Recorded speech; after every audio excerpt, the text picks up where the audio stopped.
नमस्कार। दोपहर के 3 बजने वाले हैं। मैं हूं नीलू और लखनऊ से बड़ी खबर आ रही है। यहां पर तबलीगी जमात को बैन करने की मांग की गई है और ये मांग अल्पसंख्यक आयोग ने की है। उन्होंने एक पत्र के जरिए मुख्य सचिव को एक पत्र लिखा है जिसमें आयोग ने कहा है कि जो तबलीगी जमात है उसको बैन किया जाए। आयोग के सदस्य परविंदर सिंह कुंवर इकबाल ने लिखा पत्र में कि तबलीगी जमात पर कोरोना फैलाने का आरोप है और जिस तरह से अब तबलीगी जमात पर तमाम आरोप लग रहे हैं उनको लेकर अब बैन किया जाए तबलीगी जमात को।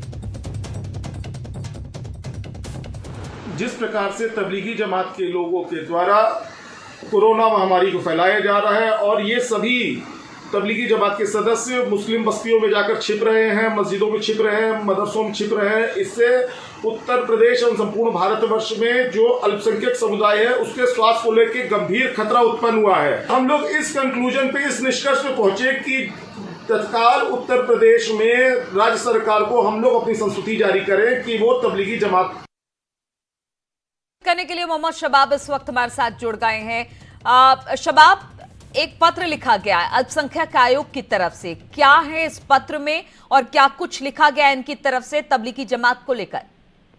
और देखिए, सीधे तौर पर राज्य अल्पसंख्यक आयोग के सदस्य परविंदर सिंह और कुंवर इकबाल हैदर दो लोगों ने इस पत्र को जारी किया है और इस पत्र में सीधे तौर से राज्य सरकार से मांग की गई है कि तबलीगी जमात को स्ट्रिक्टली जो है यूपी में बैन कर देना चाहिए। आपको याद है जिस तरीके से दिल्ली के निजामुद्दीन से ये मामला उठा और पूरे देश भर में जमातियों की वजह से बड़ी तादाद में जो कोरोना के जो पॉजिटिव केसेस थे वो बढ़े थे। अभी भी लगातार छुटपुट खबरें आ रही हैं कि ये लोग छुपे हुए हैं और इनको बाहर आने के लिए बार बार कहा जा रहा है, उसके बावजूद ये लोग बाहर नहीं आ रहे हैं। इलाहाबाद की घटना भी परसों की है जब एक प्रोफेसर के घर में तमाम विदेशी जमाती जो थे छुपे हुए थे। सोचिए कितने दिनों का समय बीत रहा है, उसके बावजूद जमाती जो है वो सीख नहीं रहे हैं। इन्हीं तमाम सब बातों को ध्यान में रखते हुए राज्य अल्पसंख्यक आयोग ने मुख्य सचिव को एक चिट्ठी लिखी है और तबलीगी जमात को बहुत तेजी के साथ उत्तर प्रदेश में बैन करने की मांग की है। हालांकि आयोग ने इससे पहले प्रधानमंत्री को भी यही चिट्ठी लिखी थी और उसमें मांग की गई थी कि केंद्र सरकार सीधे तौर पर इन तबलीगी जमाती के पर प्रतिबंध लगाए और इनको पूरी तरीके से रोके। हालांकि देखिए, तबलीगी जमात की बात की जाए तो हमेशा से अपने आप को डिफेंड करता रहा है, चाहे साध हो या तबलीगी जमात के लोग हो। अब ऐसे में अल्पसंख्यक आयोग ने जो पत्र लिखा है इसको लेकर मुख्य सचिव को जो पत्र लिखा गया है उसको लेकर अब किसी तरह का वर्जन आया है सरकार की तरफ से?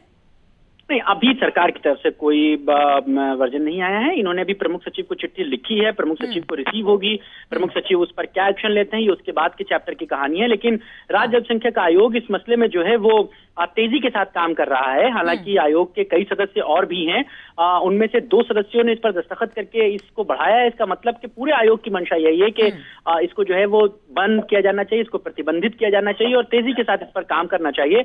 इसलिए लगातार 15 दिनों के भीतर 2 बार चिट्ठी को लिखा गया है। पहले प्रधानमंत्री को चिट्ठी लिखी गई और उसके बाद मुख्य सचिव को चिट्ठी लिखी गई है। बिल्कुल शबाब, जिस तरह से तबलीगी जमात पर आरोप लग रहे हैं, अब उत्तर प्रदेश अल्पसंख्यक आयोग के 2 सदस्यों ने भी कहा है मुख्य सचिव को पत्र लिखकर कि इस जमात को अब उत्तर प्रदेश में बैन किया जाए। बहुत बहुत शुक्रिया आपका जानकारी देने के लिए।